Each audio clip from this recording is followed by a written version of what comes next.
इससे पहले कि मैं अष्टावक्र गीता को यहाँ पर टच करूँ और हम साथ साथ इसके अंदर जाएंगे, डीपर जाएं। साथ में जाने का मतलब यही है कि आपको पूरी तरह से सुनना होगा कि मैं बोल क्या रहा हूँ, बजाय कि अपने दिमाग में पहले से ही कुछ बिठा करके रखने के। सिर्फ सुनना है अपने प्री कंसीव नोशंस को छोड़ करके। नोशंस क्या है? किसी के दिमाग में बैठा हुआ है कि मुझे तो ये बातें समझ ही नहीं आती हैं, मेरे बस का नहीं है। ये क्या है? नोशन है। किसी को है कि हाँ मुझे तो समझ आ गया है, मैंने बहुतों को सुना है, बहुत ये पढ़ा है, मुझे समझ आ गया है। क्या है? दोनों ही फंसे पड़े हैं। It is about seeing things as it is. आराम से रुक करके, टिक करके, बैठ करके सुनना भी देखना ही है। कि अगर आप सुनोगे अपना सब कुछ छोड़ छाड़ के, मतलब पूरी तरह से खाली हो करके, तो आप भी वो देख लोगे जो मैं देख रहा हूँ। फिर आप जज कर सकते हो कि जो मैं देख रहा हूँ वो सच है मेरे लिए भी और आपके लिए भी, या मेरे लिए तो है, आपके लिए नहीं है। Am I speaking from a motive or a hidden agenda और माई प्री कंसीव नोशंस, और I am talking about reality. तो वो आप बड़े आराम से देख सकते हो। Is it a subjective point of view और a point of view which can be verified again and again by anybody and everybody? Gradually all your doubts will come to an end, not temporarily but permanently. हर तरह के internal conflicts zero हो जाएंगे पूरी तरह से। जो psychological suffering है वो पूरी तरह से ख़त्म हो जाएगी। फिज़िकल लेवल पे जो करना है वो तो करना ही है, उसका इससे कोई कनेक्शन नहीं है। अब पॉइंट ये आता है कि आप सुनोगे कैसे, सुनते कैसे हैं। कि हम ये समझते नहीं है कि सुनना कैसे होता है। सुनो आप सिर्फ तब पाओगे जब आपको इसकी इम्पोर्टेंस समझ आएगी सुनने की। जिस चीज़ की हमारे लिए इम्पोर्टेंस होती है वहाँ पर हम अपनी अटेंशन देते हैं, जिसकी इम्पोर्टेंस नहीं होती है वहाँ से अटेंशन हटा लेते हैं। लोगों की अटेंशन कहाँ है? वहीं पर है ना, जिसकी उनके लिए इम्पोर्टेंस है, चाहे लोग हों, चीज़ें हों, पैसा हो, कुछ भी हो। तो अब इसकी इम्पोर्टेंस क्या है, पहले हमको ये समझना है। क्या कोई प्रॉब्लम है भी जिसका हम सोल्यूशन निकाल रहे हैं, या कोई प्रॉब्लम है ही नहीं जिसका हम सोल्यूशन निकाल रहे हैं? Why go through Ashtavakra Gita? हम सबके अंदर दो तरह की प्रॉब्लम्स हैं। एक है जो सब्जेक्टिव है, यानी कि आपको है मुझे नहीं है, मुझे है आपको नहीं है, एक इंसान को है दूसरे को नहीं है। कुछ प्रॉब्लम्स ऐसी हैं जिसको हम फंडामेंटल प्रॉब्लम्स बोल सकते हैं, जो हर इंसान को है। गरीब से गरीब, अमीर से अमीर, इंडिया में भी, यूएस में भी, यूके में भी, हर जगह कोई भी एक भी ऐसा इंसान नहीं मिलेगा जिसके अंदर वो प्रॉब्लम ना हो।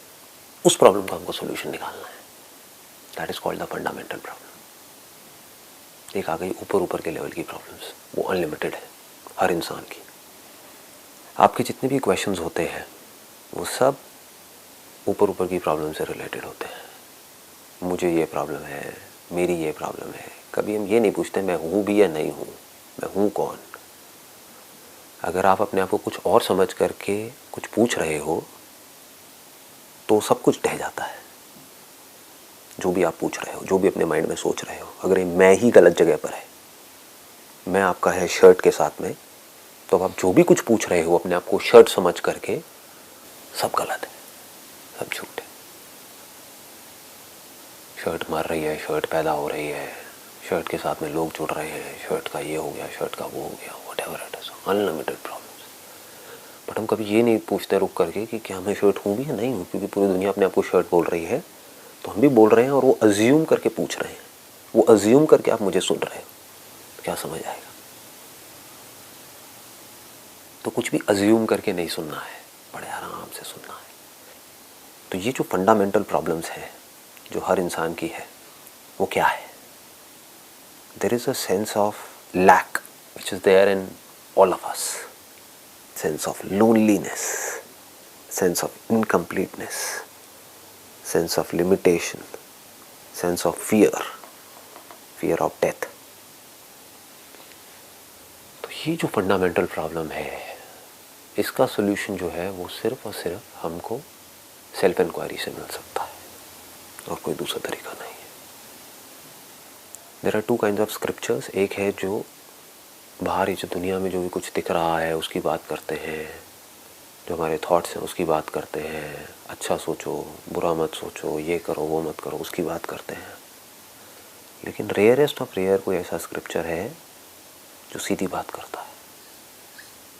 सीधी बात में और घुमा करके बात करने में क्या फ़र्क है? एक है मैं आपको एक्सप्लेन कर रहा हूँ, आपने आकर के पूछा कि मेरी ये प्रॉब्लम्स हैं, आई एम रेस्टलेस। रेस्टलेसनेस किसी एक आदमी की प्रॉब्लम है या पूरी ह्यूमैनिटी की प्रॉब्लम है? पूरी ह्यूमैनिटी की। तो दो तरह के स्क्रिप्चर्स हैं। एक है वो इस रेस्टलेसनेस से आपको ये बताते हैं कि how can you escape out of this restlessness for some time, कि आप ये कर लो तो कुछ देर के लिए आपको पीस ऑफ माइंड मिल जाएगा, ये कर लो तो ये हो जाएगा, वो कर लो तो वो हो जाएगा। ये जो स्क्रिप्चर में लिखा हुआ है इसको प्रैक्टिस करो, इसको फॉलो करो, अपने डिज़ायर्स को कंट्रोल करो, अपने एंगर को कंट्रोल करो, अपनी ग्रीड को कंट्रोल करो, अपने अटैचमेंट्स को कम करो, अपनी एक्सपेक्टेशंस को कम करो। ये मेडिटेशन करते रहो तो एक दिन ऐसा आएगा when you will be enlightened. दूसरा रास्ता क्या है? जो सच है, जैसा है, चाहे आपको समझ आए या ना आए, बस उसके बारे में कहा जा रहा है, डिक्लेयर कर दिया गया, ये सच है जो अष्टावक्र गीता में है। अब you need to rise to the occasion. अपने नोशंस को छोड़ करके सुनना है। जितने भी आपके प्री कंसीव्ड आइडियाज़ हैं, नोशंस हैं, थॉट्स हैं, सबको छोड़ करके एज इट इज देखना है, देखते रहना है, देखते रहना है, देखते रहना है, सुनते रहना है, सुनते रहना है। क्या होगा? वो जो सच है वो हमारे अंदर उतर जाएगा। जो अर्ज है हम सबके अंदर, सीकिंग फॉर हैप्पीनेस, ये किसी एक के अंदर है या सबके अंदर है? सबके अंदर है, हर इंसान में है। The seeking of happiness comes to an end in knowing the truth, because I am happiness. I don't have to seek it. Seeking of the truth comes to an end in understanding that I am the truth. मैं जो इधर उधर भाग रहा हूँ, जिसको restlessness बोलते हैं, एक सेकंड के लिए भी ये जो माइंड है वो टिक नहीं रहा है, बॉडी टिक नहीं रही है। वो क्यों है? क्योंकि मुझे लगता है कि मुझे कहीं जाना है, मुझे कहीं पहुँचना है, मुझे कुछ करना है, मुझे कुछ बनना है। वो सामने जो बंदा बैठा है वो कुछ बन गया है, तो मुझे भी उसके जैसा बनना है। सब कुछ ना कुछ कर रहे हैं अपनी इस रेस्टलेसनेस को ख़त्म करने के लिए, अपनी इस रेस्टलेसनेस को भूल जाने के लिए। उनका ये करना ही प्रॉब्लम है। जैसे हमें समझ आ जाता है कि आई एम कंप्लीट, रेस्टलेसनेस खत्म। सारी प्रॉब्लम की जड़ क्या है कि हम कभी क्वेश्चन नहीं करते, हम अपने अंदर ही अंदर और बाहर ही बाहर भाग क्यों रहे हैं, हम स्ट्रगल कर क्यों रहे हैं। सब भाग रहे हैं तो हम भी भागते रहते हैं। अब सब अलग अलग डायरेक्शन में भाग रहे हैं, सब एक ही डायरेक्शन में तो नहीं भाग रहे हैं। किसी को कुछ चाहिए, किसी को कुछ, किसी को, तो उसमें से किसी एक को हम अपना आइडल बना लेते हैं और हम उस डायरेक्शन में भागने लग जाते हैं। वहाँ पहुँचते हैं, वहाँ जा कर के देखते हैं यहाँ पर भी कुछ नहीं है। फिर हमें कोई और नज़र आता है, फिर कहीं और अट्रैक्ट हो जाते हैं, फिर कहीं और भागते रहते हैं। उसके लिए इधर से उधर पहुंचने के लिए हमको बहुत स्ट्रगल भी करनी पड़ेगी, पता नहीं क्या क्या करना पड़ेगा, बीच में किन किन लोगों से लड़ना पड़ेगा, बीच में किस किस तरह की प्रॉब्लम्स आएंगी, तब जा कर के वहाँ तक पहुँचेंगे। रास्ता बनाना पड़ेगा, रास्ते में जो लोग हैं उनको कुचलना भी पड़ेगा, लड़ना भी पड़ेगा, बहुत कुछ करना पड़ेगा, तब जाके आप वहाँ पहुँचोगे। और वहाँ पहुँच कर के भी देखोगे कुछ भी नहीं है। ये लाइफ है। तो इस सब का सोल्यूशन क्या है कि आप जहाँ पर हो वहीं पर टिक करके बैठे हुए हैं और कोई बंदा आकर के आपको ये बोल रहा है कुछ करने की ज़रूरत ही नहीं है। अभी आपकी प्रॉब्लम क्या है? आपको लग रहा है कि मुझे कहीं पहुँचना है, मुझे एनलाइटेंड होना है। What do you mean by enlightenment? आपकी सबकी डेफिनेशन अलग अलग है। अपने माइंड में कोई प्री कंसीव नोशंस बनाए हुए हैं कि जब ये हो जाएगा तो मैं एनलाइटेंड हो जाऊँगा, ये लाइट दिख जाएगी तो मैं हो जाऊँगा। आपको लाइट भी दिख जाएगी तब मैं आकर के बोलूँगा ये तो कुछ नहीं है, बकवास है। कोई और आकर के बोलेगा ये इससे कुछ नहीं होने वाला, अब ये भी है, चल बेटा ये भी कर। तो ये रेस्टलेसनेस कैसे ख़त्म होगी? कोई बंदा है जो आपको आकर के बोल रहा है कुछ करने की ज़रूरत नहीं है, आराम से टिक करके बैठो और सुनो कि मैं क्या कह रहा हूँ। आप जहाँ पहुँचना चाहते हो वहाँ ऑलरेडी हो। तो अगर आपको ये समझ आ जाए कि मुझे कहीं जाना ही नहीं है, मैं वहाँ पहुँच गया हूँ जिसके ऊपर और कुछ भी नहीं है. That is the supreme abode. I am already there. तो do you need thought? Do you need any kind of thought? This is called the state of thoughtlessness, जिसको लोग समझ नहीं पाए. थॉटलेसनेस का लोगों ने क्या मतलब समझा? समाधि लगाओ या सो जाओ, गहरी नींद में जाओ. अरे नहीं चाहिए. कभी तो उठोगे, कभी तो समाधि से बाहर आओगे. Is it a solution? No. Problem कब है? जिस वक्त आप सो रहे हो, या जिस वक्त आप समाधि में हो, या जिस वक्त आप जाग रहे हो. जाग रहे हो तो सोल्यूशन भी तभी निकालना पड़ेगा ना. जागते ही हम हड़बड़ा जाते हैं. क्यों हड़बड़ा जाते हैं? ये हमें लगता है कि हमें कुछ करना पड़ेगा. एक्शन जिसको करना बोलते हैं. इसको थ्योरेटिकली मत समझना. अपनी थ्योरीज को छोड़ दो जो भी आज तक पढ़ा है. इसको एक्चुअल में समझो. What is action? What is thought?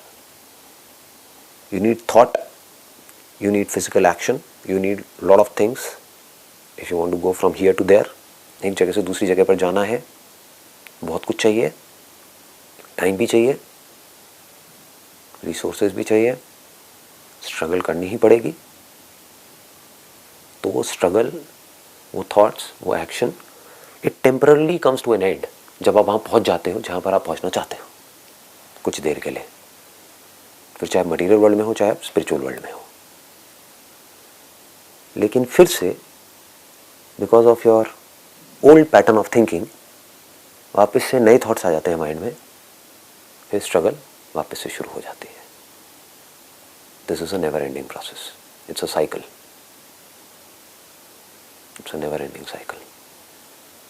I am feeling bad, तो मेरे को अच्छी फीलिंग होगी ये खा करके.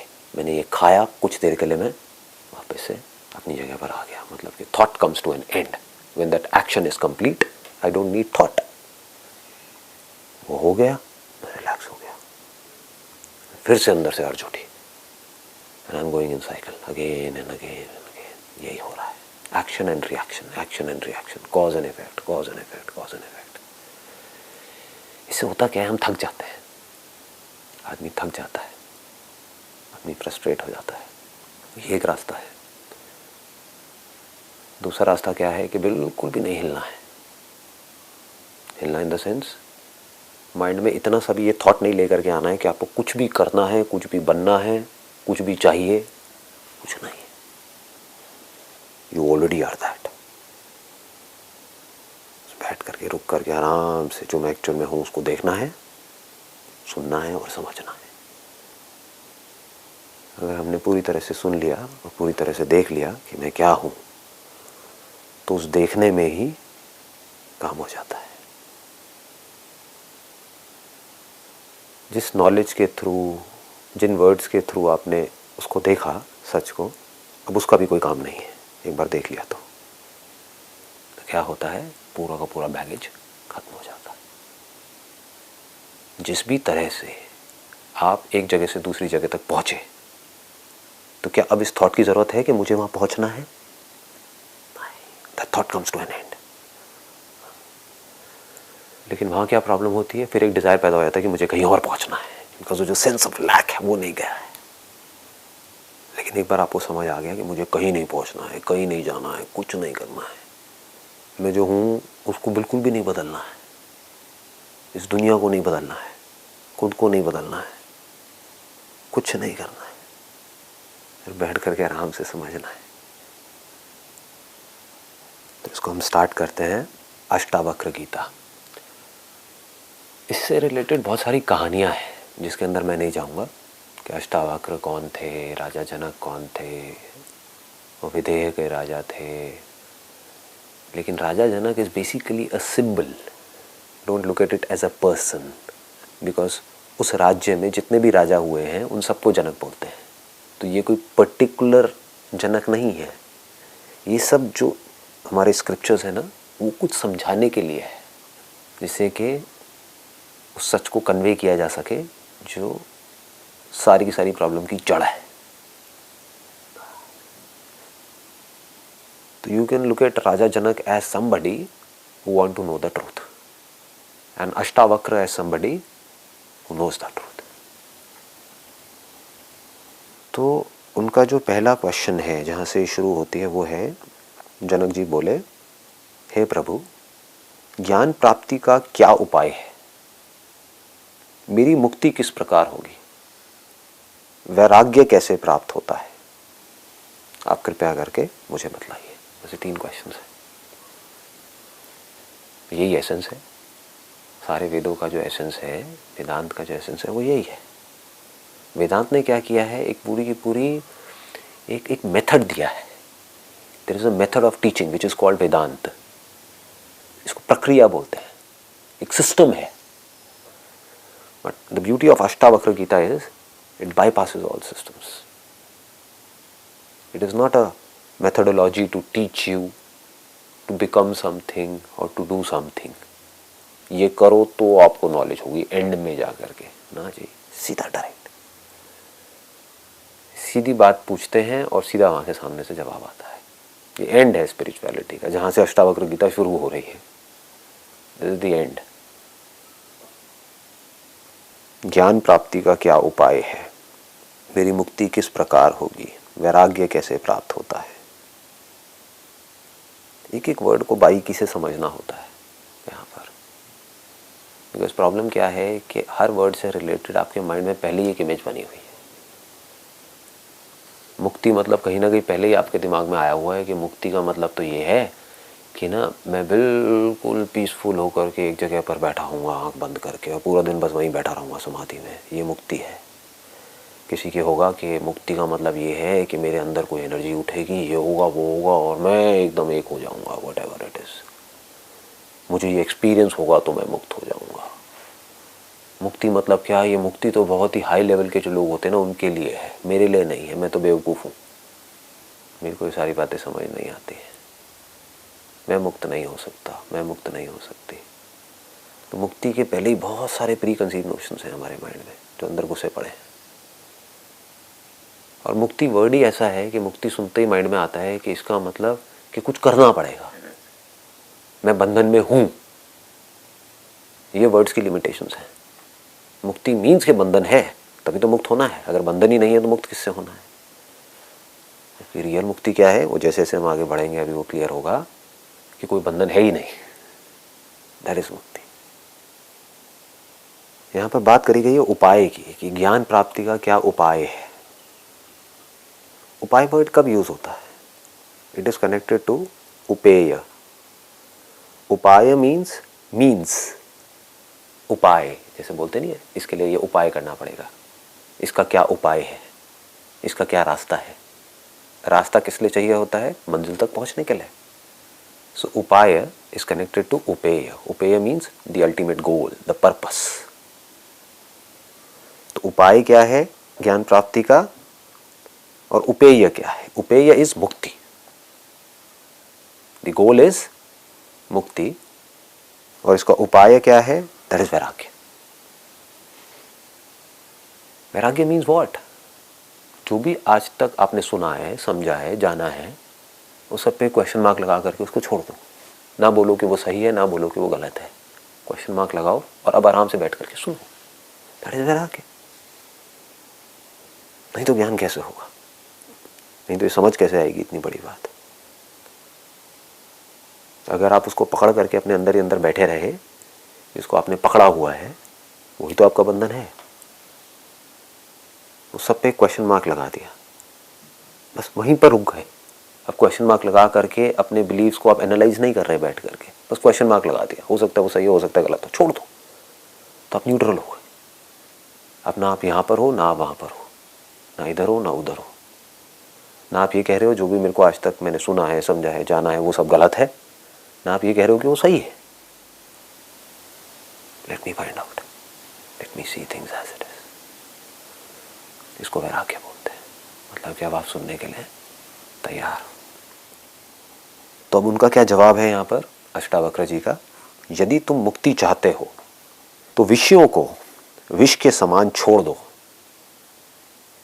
और क्षमा, सरलता, दया, संतोष एवं सत्य का अमृत के समान सेवन करो।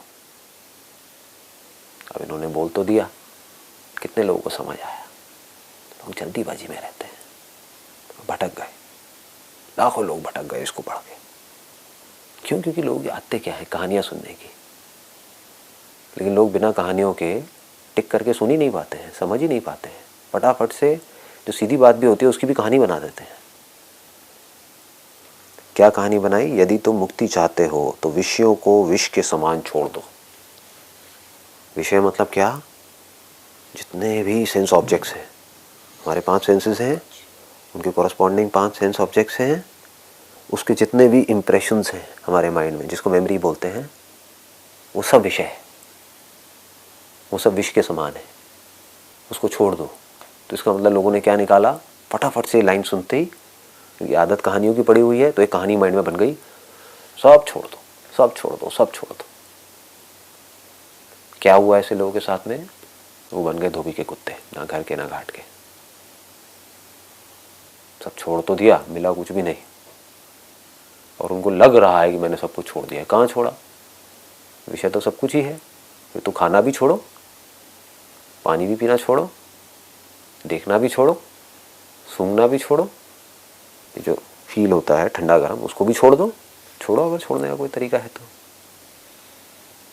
लोगों को छोड़ दिया, लोगों ने अपने घर बार छोड़ दिया, बच्चों को छोड़ दिया, भोले वाले बच्चे को, उसको क्यों छोड़ना है? उसने क्या गलती करी है? कौन रखेगा उसका ध्यान? सब छोड़ दो, सब छोड़ दो, सब छोड़ दो। ये छोड़ने वाला कौन है? उसको क्यों नहीं देखते? उसको क्यों नहीं छोड़ते? छोड़ने वाले को नहीं छोड़ा, यानी कि मैं उसको पकड़ के रखा हुआ है, बाहर चीज़ों को छोड़ने की बात कर रहा है। इसको बोलते हैं भटके हुए लोग। इसको बड़े आराम से समझना होगा, कोई जल्दी नहीं है, बड़े आराम आराम से, स्टेप बाय स्टेप, बिल्कुल पीसफुली। इसका मतलब क्या है? यदि तुम मुक्ति चाहते हो तो विषयों को विष के समान छोड़ दो। इस लाइन का मतलब क्या है? कोई भी दवाई है वो जहर के जैसी नहीं है। तो अगर आपको बीमारी है तो उसमें दवाई लेने में कोई बुराई है? औषधि में कोई बुराई है? नहीं। तो विष को विष के समान छोड़ने का मतलब ये है कि जो विष की सही जगह है उसको वहीं तक रखो, ना ज़्यादा ना कम। तो आपने छोड़ दिया। बीमार हो और आपने दवाई को छोड़ दिया तो मर जाओगे। मर जाओगे तो आपको ज्ञान कैसे होगा? ज्ञान किसको होगा? दवाई चाहिए थोड़ी सी, खा ली बहुत ज़्यादा, तो भी मर जाओगे। तो जो ज़्यादा और कम है, एक्सट्रीम है, एक्सट्रीम में खाना या बिल्कुल ही ना खाना, इसको छोड़ने की बात की जा रही है। ज़्यादा पानी पियोगे तो भी गलत है, नहीं पियोगे तो भी गलत है। In one word, moderation. Her cheese limit में करनी है। अगर आप लिमिट में कर पा रहे हो तो आपसे बड़ा तपस्वी और कोई नहीं है। यही सबसे बड़ी तपस्या है। तो जो बंदा लिमिट में सब कुछ कर रहा होगा, अब वो पीसफुल है, अब वो सुनने के लिए तैयार है। जो भूखा होगा और बैठ करके सुन रहा होगा अष्टावक्र जी को, वो नहीं सुन पाएगा। उसका ध्यान अपनी भूख की तरफ होगा। जिसने बहुत ज़्यादा खाया होगा वो भी नहीं सुन पाएगा, सो रहा होगा। लेकिन जिसने लिमिट में खाया होगा, ना ज़्यादा ना कम, कोई दिक्कत ही नहीं है। खाने की वजह से प्लेजर होता है, क्या उस प्लेजर को छोड़ सकते हैं हम? क्या वो प्लेजर बुरा है? क्या बुरा है? अच्छा है। उसी की वजह से तो आप खा रहे हो। अगर खाने में बिल्कुल भी प्लेजर नहीं होता, पेन होता, तो हम खाते क्या? मर जाते हैं।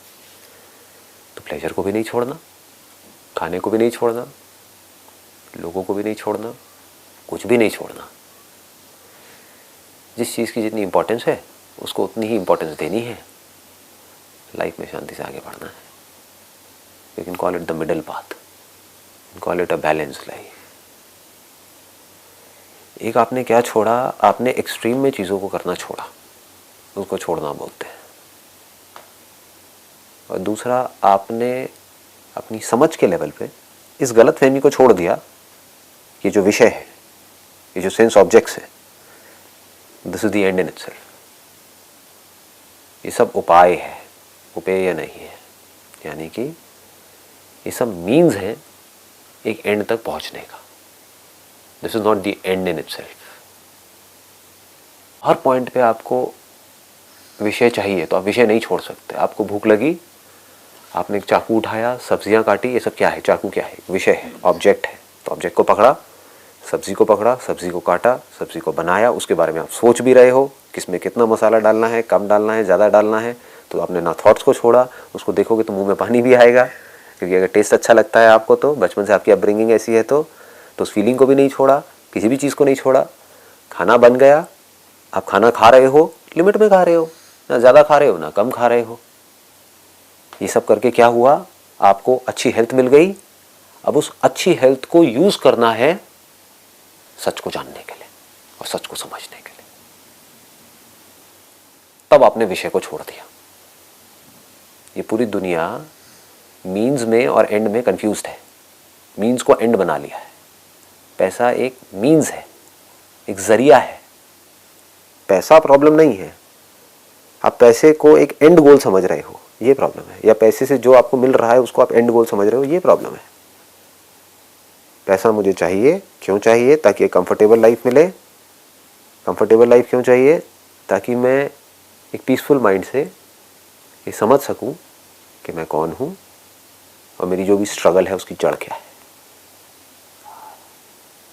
यानी कि अगर इसको मैं सम अप करूं तो एक है मॉडरेशन, दूसरा है being absolutely clear about the means and the end. अगर हमको ये समझ आ जाएगा तो हमारी अटैचमेंट्स ऑटोमेटिकली खत्म हो जाएंगी। इसी को वैराग्य बोलते हैं। डिटैच होना नहीं पड़ेगा।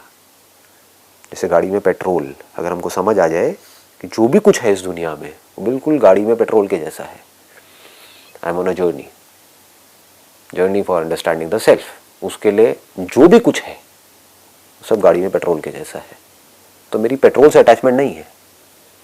इसको वैराग्य बोलते हैं। इसका जो अगला पार्ट है उसको हम कल टच करेंगे।